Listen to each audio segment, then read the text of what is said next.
Get ready for what I assume to be a pretty short video. I am telling you guys what I read in January, which was only 3 books. According to Goodreads, I'm on track for my goal of reading 40 books this year, but 3 books in January just does not seem like a lot.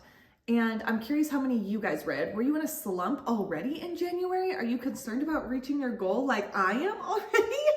Let me know in the comments down below, but I just thought that I would tell you just really quickly the ones that I read. First book that I read was Evergreen by Lydia Millen, and I gave this 4 out of 5 stars on Goodreads.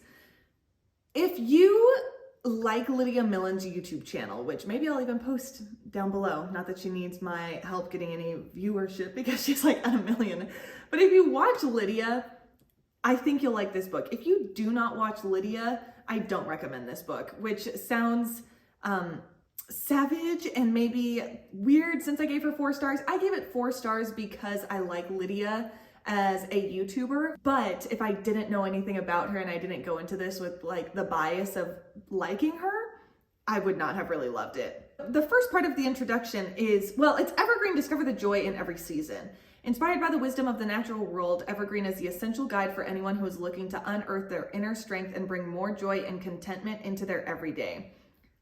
I probably should have paid more attention to that summary of it because I just initially thought that this was going to be, like for the title, Discover the Joy in Every Season, I thought it was going to be more like how to decorate, what food to make, what you wear, like what is in season. I thought it was going to be more about just like, wow, the fun of the seasons, like this is so exciting, what can we like pull out and be excited about within them? Instead, it was like she said in the summary, learning from the world around us in a sense and the way that like nature interacts with the season. So in winter, trees are dormant. So that's a time when we should be dormant, meaning like it's okay to stay at home and have a cozy day and like do nothing. In summer, when like the trees are happy and cheerful, then we should be too, and we should be out frolicking in the field. I'm not doing the best job explaining it, but it was more of almost like a self-help book than I thought it was going to be. And instead I thought it was going to be like a field guide of how to appreciate the seasons. Instead it was like a self-help book, meaning like you should act like the world around you during the seasons. So yeah, did not love it. Next book that I did love was Beyond the Wand, The Magic and Mayhem of Growing Up a Wizard by Tom Felton. I gave this 5 out of 5 stars and I listened to all 3 of these books on audiobook. This book I cannot recommend enough, especially if you are a Harry Potter fan. I love biographies and I want to read more of them this year, and this was the first one. Tom Felton, if you do not know, he played Draco Malfoy, and I just thought that this book was so great. And it's funny because there's a point in this story when Tom is saying that this woman came up to him like at a meet and greet or something and said, hey, you should really be nicer to that Harry guy. And he's like, okay, you're joking, right? And he said, like, I didn't realize that there was this disconnect between this woman seeing him as Tom versus Draco. And I chuckled to myself because I'm like, oh my gosh, I have never even thought to appreciate Tom Felton as a person because I hate Draco Malfoy so much. So I found myself surprised that I liked his book. And I was like, oh my gosh, of course he's not Draco, he's another person. This book was so great. I loved the inside scoop that we got on the Harry Potter scene. I loved hearing Tom's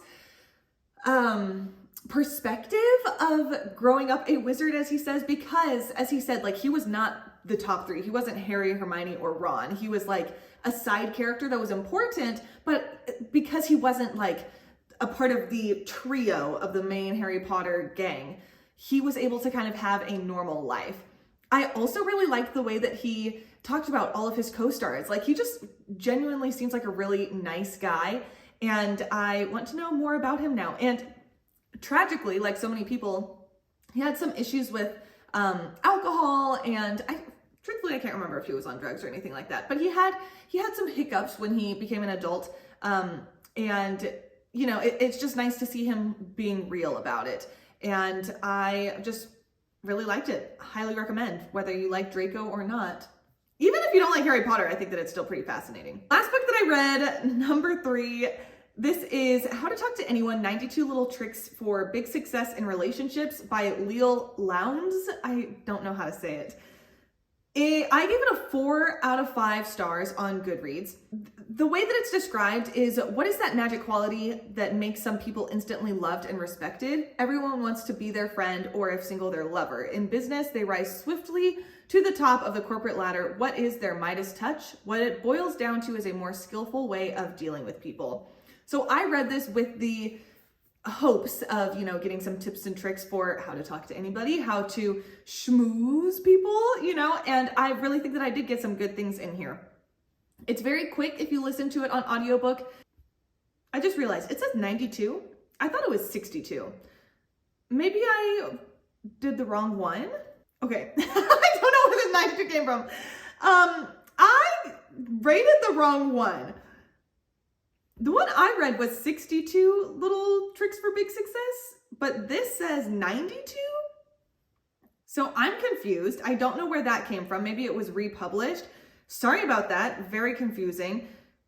Nonetheless, I did enjoy it. There's some things that she says in here that kind of catch you off guard. Like, she'll talk every now and again about sexuality and how that involves how we talk to one another. It's nothing crazy, nothing too crude, but sometimes she just says something and you're like, oh, whoa, I didn't expect you to say that. So keep that in mind.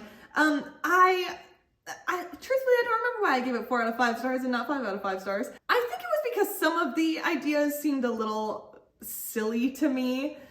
But overall, some good ones. It kind of reminded me of How to Win Friends and Influence People by Dale Carnegie. If you have not read that one, I recommend that over this way more. That book is fantastic. This also kind of is, it almost seems kind of fake to me in some ways that you would talk, like the tips and tricks and tools that she would advise people to use when talking with people. Just every now and again, I wish I had examples right now. Every now and again, there would be something that she would say where it's just I feel like people would see right through that. That seems kind of cheesy. And I want to come across as genuine. And I think there are times when we can and should use tips and tricks in order to schmooze the people around us. Because let's be honest, some of us just have to put on a smile when we're at work or doing something. But some of the things I'm oh, okay, that's just not me. I could not do that. People are gonna see right through that. So anyways, do I recommend it? Yeah. If you're looking for a book on how to talk to people, build connections, build interactions, How to Win Friends and Influence People, Dale Carnegie. Highly recommend. So that's it. This video is probably longer than I meant it to be because I am a rambler, but I appreciate you for watching and I will see you in the next one. Bye.